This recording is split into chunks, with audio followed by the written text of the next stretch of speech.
This is JordangeVision. Pull up a seat and kick up your feet.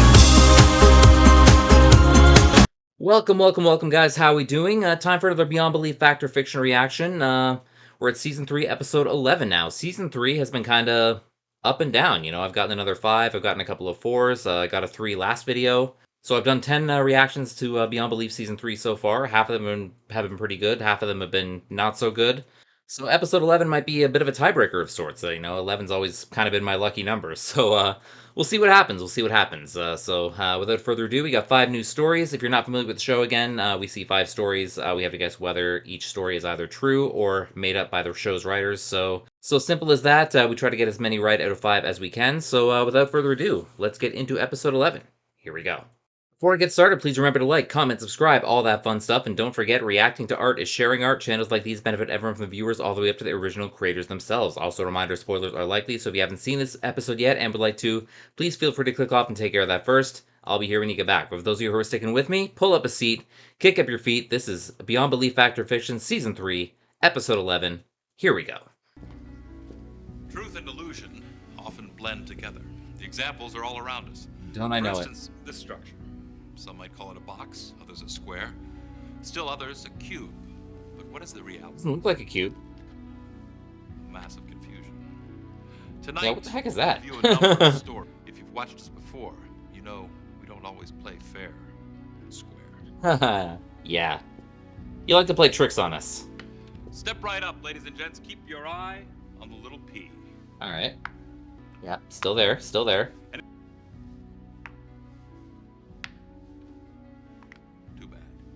Yeah, that was an editing trick. Eddie grew up running games like this, and he loves what he does.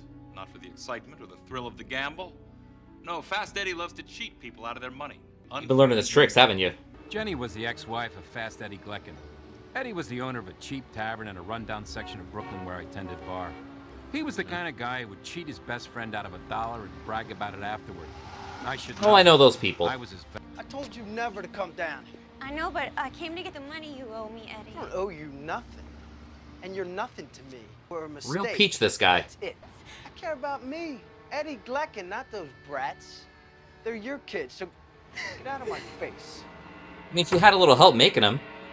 Sorry, man, you lose. Want to go again? No, thanks. I'm all tapped out. Come on.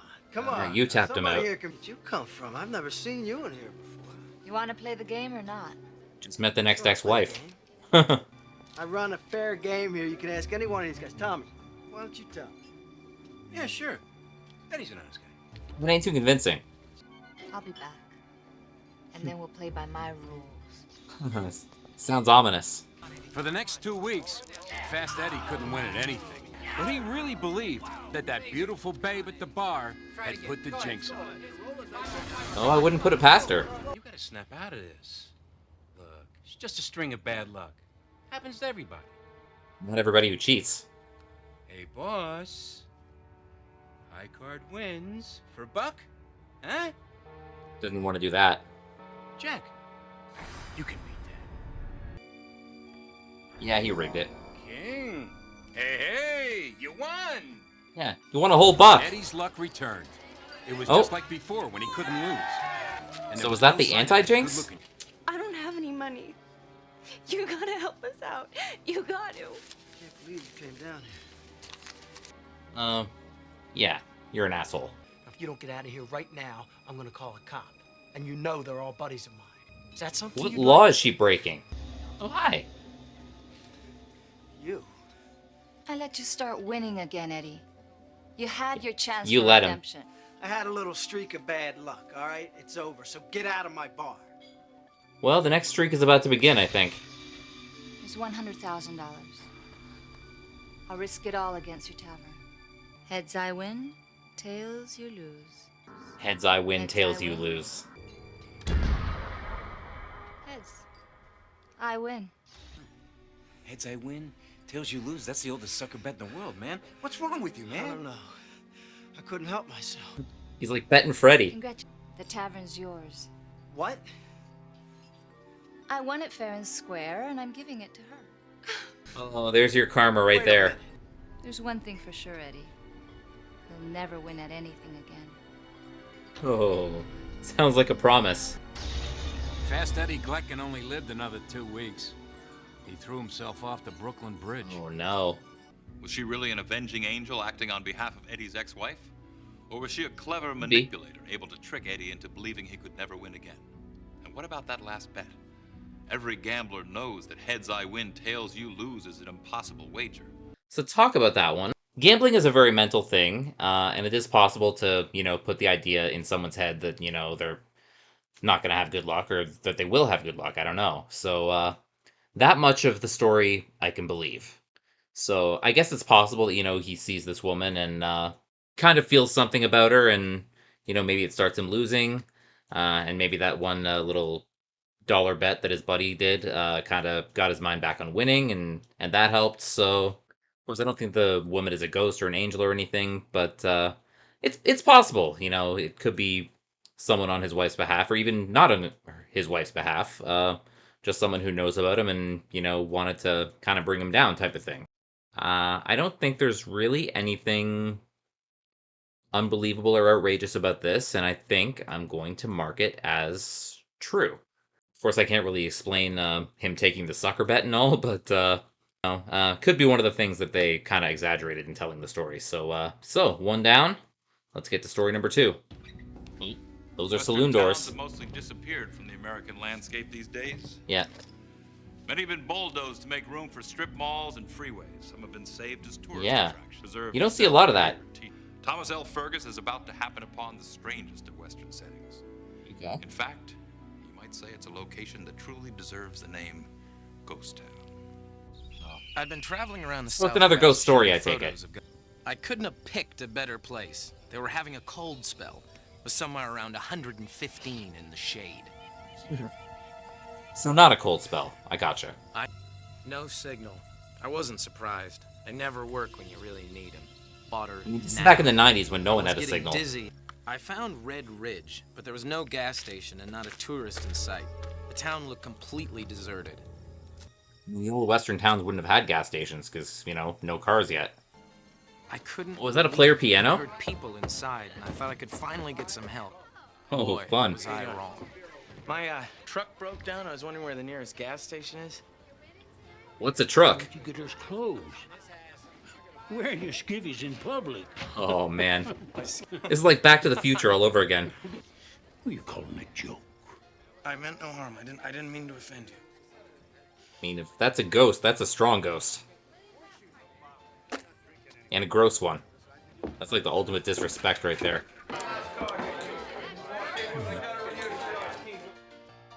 They don't know what that is either. What'll you have? A cold beer. We got beer, but it ain't cold. How did they chill it back then? My truck broke down. They probably didn't. Found a gas station. Do you mind if I use your phone? They're like, is this Your English? telephone. Why do I have to explain everything here? That'll be 2 bits for the beer. 2 bits. What is this? They think it's Come on, counterfeit. it's a $20. Nobody's making any sense here. Yeah? Well, the heat can play tricks with your mind, son. It's not the heat. Maybe it is the heat. Seeing some old-timey folks for some reason. Excuse me. Yeah. Gold discovered. Is there a date on that? 1848. Either he went back in time or these people have done their homework. Where is it? Drop your weapon now. This is not a weapon. Yep. This is a phone. You call people with it. See? Whoa! Let's go, boy. Unfortunately, there's some cops nowadays that do the same thing. You pull a phone out of your pocket. I woke up. At first, I didn't know where I was. And then it Oh. all started coming back. And then I heard the truck engine. Oh. Are we back in the present? Wait a minute. Wait. You're the bartender from that saloon. Oh, it's the same guy. It was 1848, and they didn't know what a $20 bill was. And then the sheriff shot me, and... Hey, take it Oh, easy. yeah. Have some water. Let's hope it's real water. Then he said, The heat can play tricks with your mind, son. I mean, that's a big trick right there. It just seems so real. Oh, there's the phone with a bullet hole in it. Wow. Could this whole experience have been a practical joke played by a bored movie crew? If so, where were the cameras, the crew, and the lights? Yeah, Or maybe true. it was one of those old Frontier Days celebrations. Or just maybe Thomas crossed some line where the past and present are indiscernible. That's one of the wackier ones. Okay, let's talk about that. I guess it is possible that, he had heat stroke and he hallucinated or whatever. And I guess it's also possible, he stumbled upon one of these ghost towns and it was just a bunch of people being in character or whatever. I don't think he traveled back in time. I don't think he actually ran into ghosts. What's kind of tripping me up is the guy shooting the phone. I don't think like people being in character would have done that. And I don't think they would have had a real gun. So, and it's a lot of coincidence. It's like a lot of coincidence.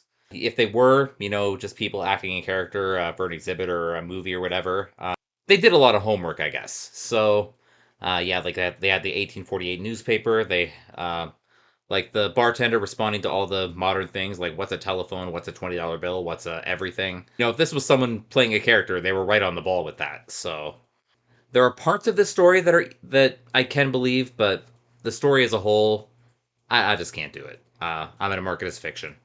All right, story number 3. Not long ago, millions of American women worked proudly as seamstresses. Some worked Yep. in giant warehouses, others out of their own homes. But all Popular shared job in the one olden thing in days. common. Byron Tompkins' grandmother was a gifted seamstress, and although her clothes adorned some of the most beautiful women in the world, she herself struggled every day to provide a good life for her family. She's Yeah, gone probably on wasn't a about high-paying life job bumping either. for her. Sewing My machine. husband Byron and I were deeply in debt after our restaurant went under. We were facing foreclosure on our house and figured the only way we might save one. Has no one dusted them in like how many years? Yeah, I can give you $1,500 for the whole lot. $1,500? Probably ripping them off. Oh, the sewing machine alone must be worth more than that. That machine is a piece of history. My grandmother was a seamstress at MGM Studios over 60 years ago, and Ooh, she a made movie a lot seamstress. of great costumes. I'm afraid in its present condition it is just a piece of junk. Eh? No, Sorry. It works. It works. Mr. I don't know. Tompkins, Have you tried working it? you have my... $1,500 for my grandmother's life. We're gonna leave it. Fine. Okay. You'll probably get a better Mr. offer. Montague, You won't do better anywhere else. Bet you they will. I'll walk you to the door. That's weird. Oh, it's working by itself. Look it through. We've done it before. I'll call Montague in the morning. And I just want to go to bed. They're gonna take it. Dream of being rich. They're gonna walk into the room and there's gonna be a new suit there or something. Whoa, what? Oh, my buttons fell off. That's weird. I'll sew them on for you in the morning. Get the sewing machine a little practice before you sell it, I guess. Listen. Hear that strange sound? Yeah. It's called a refrigerator. From above. That ain't the fridge. It stopped. Now go back to sleep. No, go investigate. This might be fun. Yeah, this is just too weird. Like the spools moving by themselves and... It's coming from the attic. I think that's where these came from. It's a burglar using the sewing machine.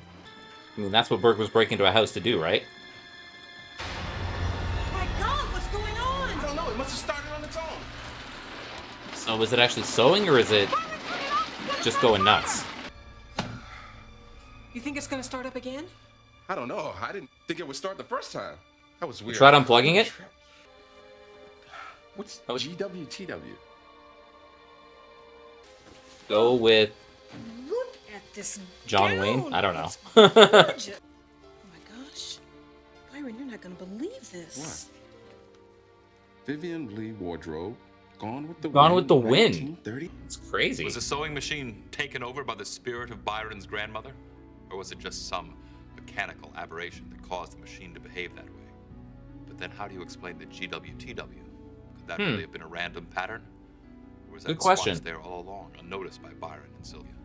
It's another one that's kind of outrageous. Like a sewing machine, starting by itself. And I don't know if it was clear if the dress was already there, or if, the sewing machine, while it was working by itself, somehow recreated the dress. Obviously, if that's the case, then it wasn't the actual dress. It was just kind of a replica of it. But still, Like, this is a tough one. Like, maybe the dress was there and they just didn't know what it was before, and then they just kind of noticed when they looked at it and said, "Hey, we can sell this instead of everything else."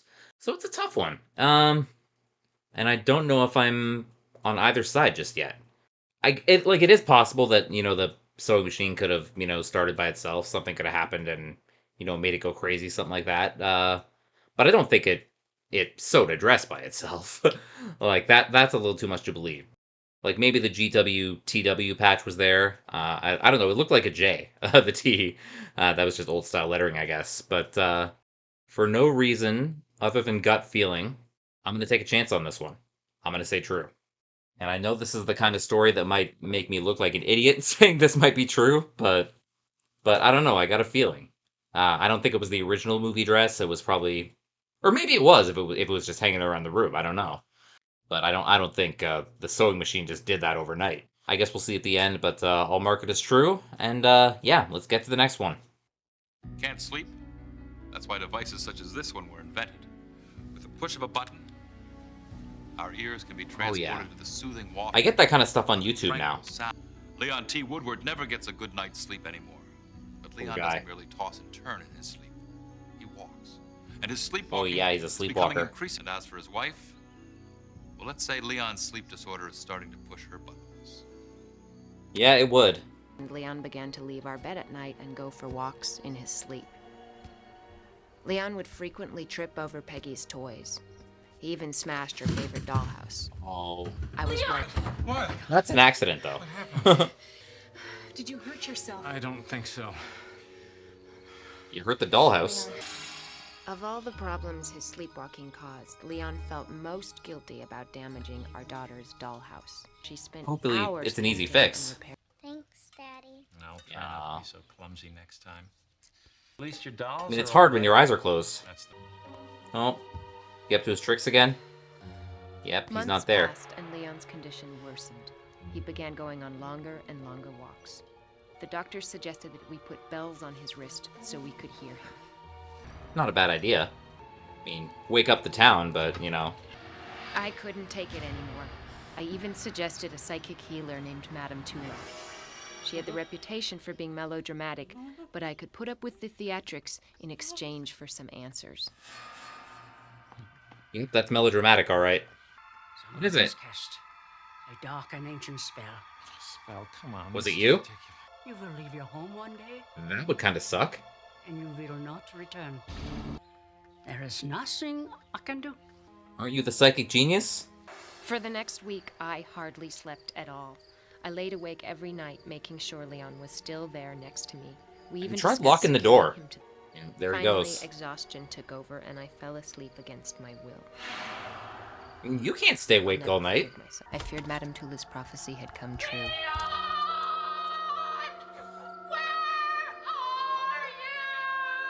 I mean, if he's close, that'll wake him up. I'm sorry, but I have to ask this. Is there any reason why he might leave you? Marital problems, maybe? No, we have. He's a sleepwalker. It's what they do. It was. If he wanted to leave her, he could easily do it when he's awake. Hi, Mom. No, not a word. No. I'm going crazy.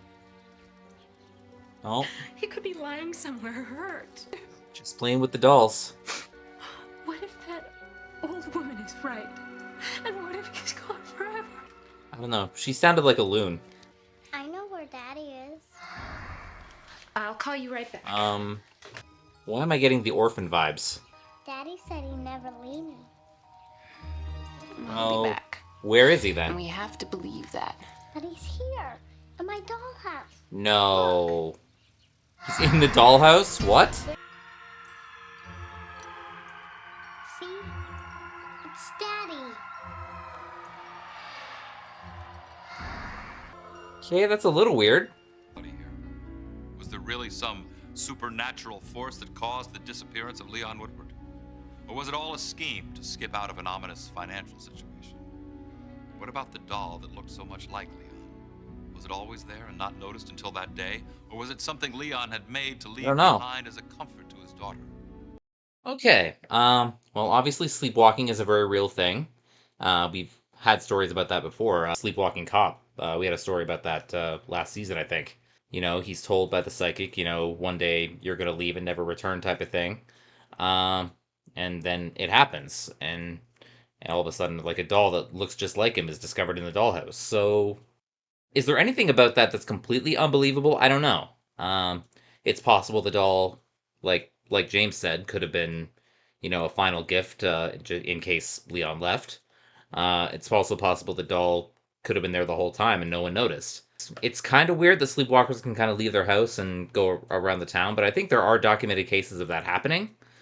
So I don't think there's anything really outrageous about the story. Like it's hard to believe, but still it's not the hardest thing to believe. So I'm gonna mark this one as true as well. Story number 5 coming up, and then we get our answers. So let's see what the last one is. The neighborhood laundromat.